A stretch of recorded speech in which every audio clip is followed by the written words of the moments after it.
And this is Lightroom Classic CC, not the cloud version, full version.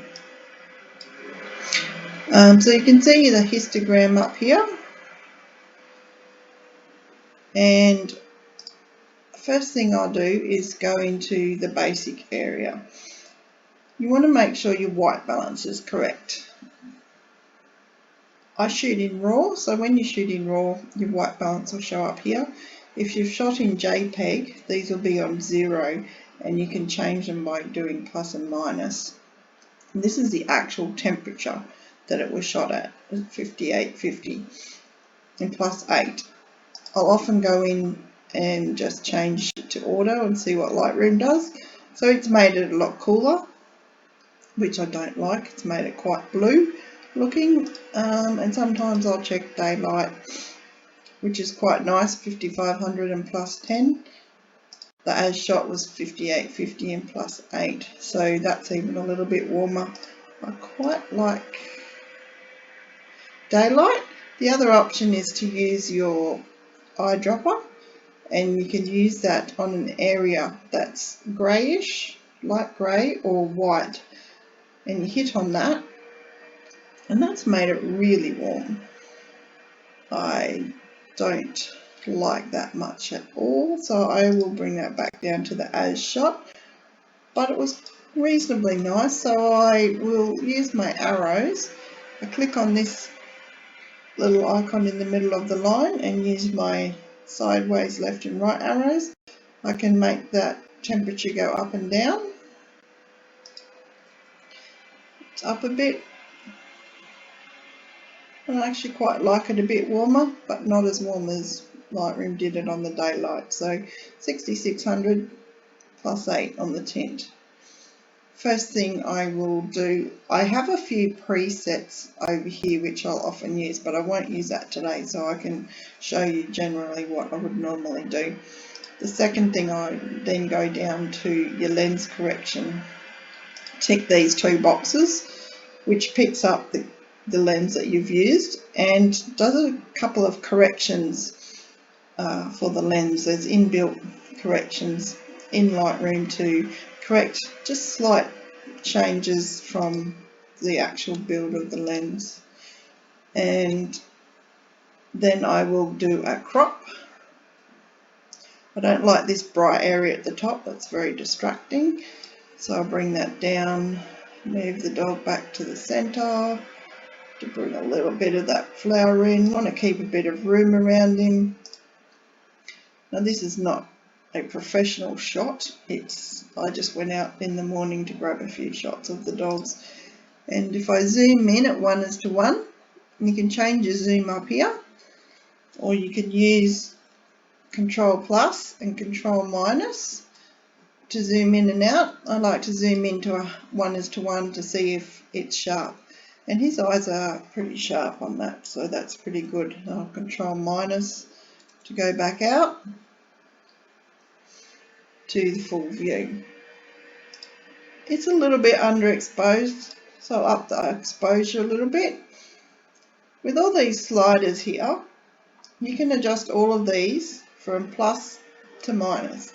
And if you don't know what they do, or you're not sure what you do, you just take them to their extremes. So that's extreme contrast, plus 100, or extreme no contrast at minus 100.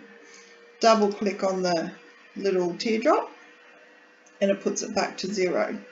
Now I'll usually go around plus 10 to plus 20 on my contrast. Highlights I'll often bring down. With this one I don't need to. You can see if I go all the way down or all the way up, it really doesn't make much difference.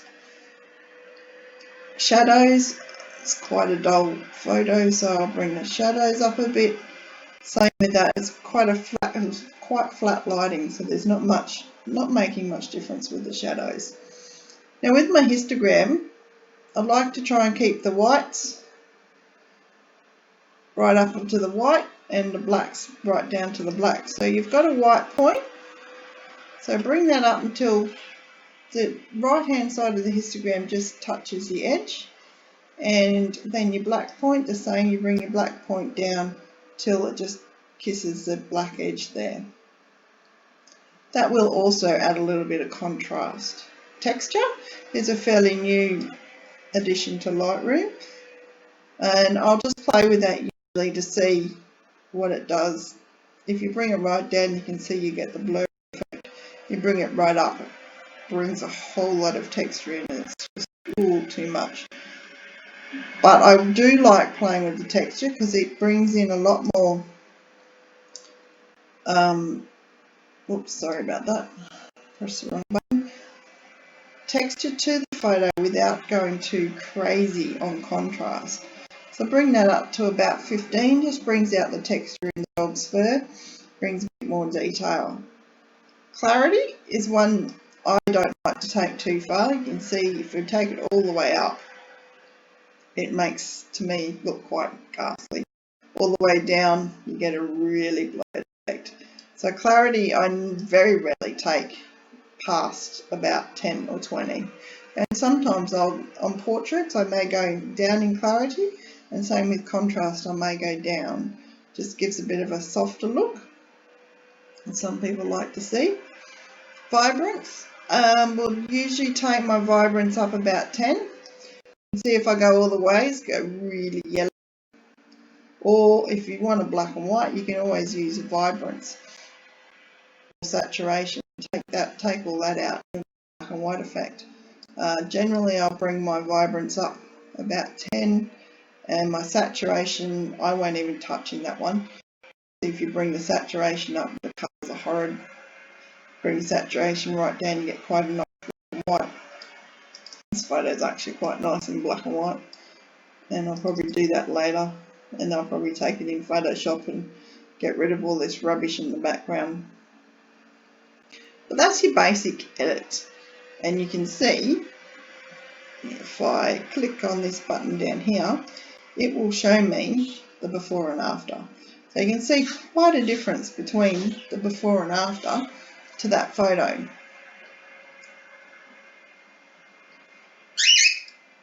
And that's just using your basic window here. I like to bring out the eyes a bit more, especially if you don't have a catch light in them. He does have a little bit of a catch light in there. I'll just bring it into 1:1. A little bit of light from the sky, but not a lot. So what I do is I go into my radial filter.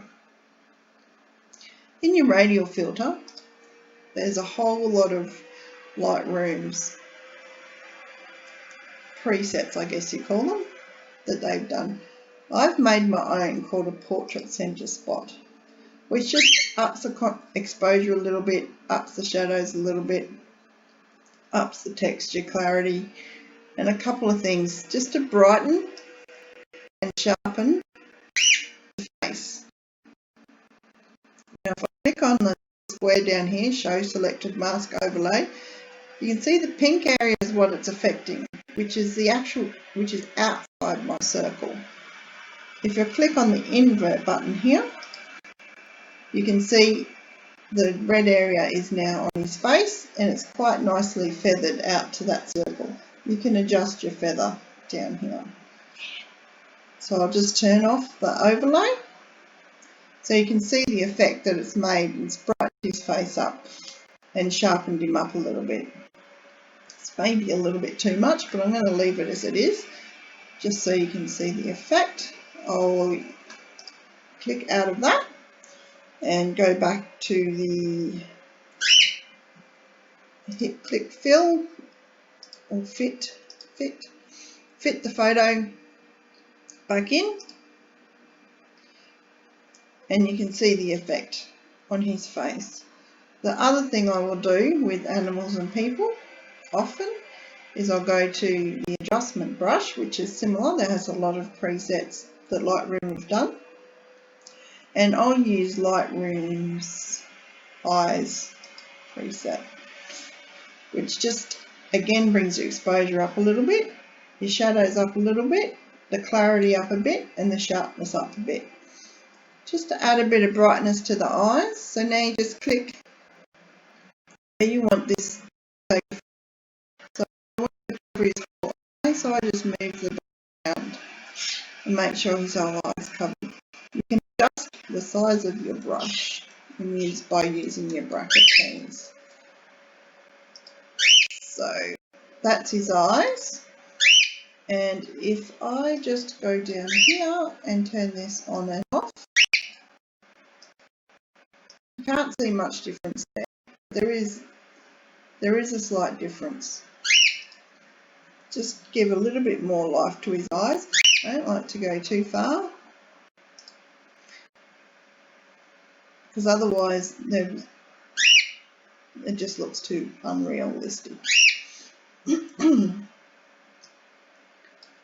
So once I've done with that, the basic module, and a couple of little adjustments, I will come down to the detail area and check my sharpening.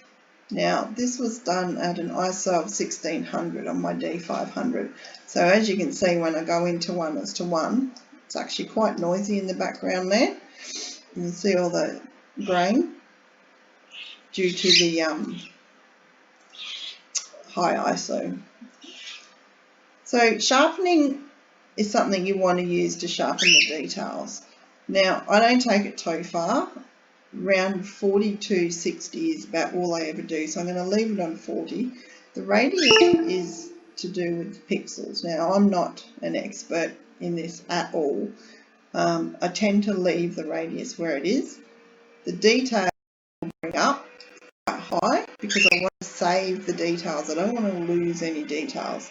And the masking, if I click on Alt and move that, you can see how it changes. So the white areas will be affected by sharpening, the black areas won't. Now I always bring this up quite high because I don't want sharpening on the background or anywhere where there's no details. I only want sharpening to be on the details. So as you can see here, just on the edges of the fur and the details around his face is good. So that's your sharpening, and then your noise reduction. Excuse me, I have a pet bird which is probably going to be very noisy on this. My noise reduction, I'll usually bring up to around 20. Because as that's working, that's going to smooth out that background. Now, same thing, detail I will bring down because I want to keep the detail.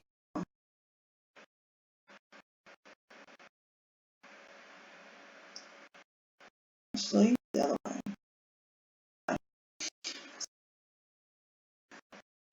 In his face, but I'm before the background to lose a lot of that noise. I don't mind if there's some noise left in the photo. I found that some noise is not a problem, and you can print quite large and that noise won't even show.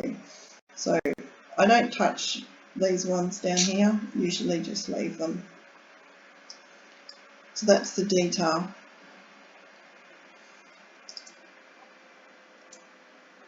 So you can hit the space bar to zoom in and out as well. There's quite a few different shortcuts you can use around here. So now, with not really a lot of effort, I've taken this photo from quite flat and dull to making the dog stand out quite well. Like I said, it's not a professional photo. My backyard's pretty messy, so we've got a shoe and crappy concrete and flowers in the background, which aren't the best, but you really need Photoshop to take a lot of that out. But you can take a few things out in Lightroom, and I'll just show you one so you can see what it can do. If you use the clone button, now my computer's a little bit slow, but if I want to clone out this bit of green here, you just hit the clone button. I'll just move that around. This is where it's taking the sample from to fill that in. and then I click on the clone here, and it's got rid of that weed. It's barely noticeable. The clone button is quite good when you want to get rid of especially smaller items. Bigger items and more detail, you really do need to go into Photoshop. The other thing I will do on most of my photos is put at least a light vignette. I just click on the light button over there, and that's a light one. If I click on medium, that's a medium one, and I'll probably leave it on medium for that one. These are Lightroom's preset ones. If you want to change the details of that, you can come down here to effects. You can change how much vignette there is. I just like to keep it fairly light. That was on 20. You can change the midpoint. I'll just make that darker to show you what these do. You can change the midpoint to make it rounder or more oval and bring it in. Usually leave that in the centre. Roundness makes it more of a circle or more of a square. And probably a bit more of a square on this one is quite nice. And the feather is how much it graduates from dark to light. So if you move the feather button, you can see that feathers it right in or makes it a hard, like quite a reasonable feather. And then turn this back down to about 20, 26 will be fine. By darkening the edges, you bring the highlight back on to the actual subject, which is the dog. So that's what I do for a fairly basic edit. Generally, I can go in and play with a lot more things and make things a bit more different, but that's just wanted to show you a pretty basic edit today and how easy it is to actually change your photo from something flat and dull to something and make your subject stand out quite well, quite easily in Lightroom. So thank you very much for joining me today. I hope you enjoyed that, and I will maybe see you again if anybody's interested.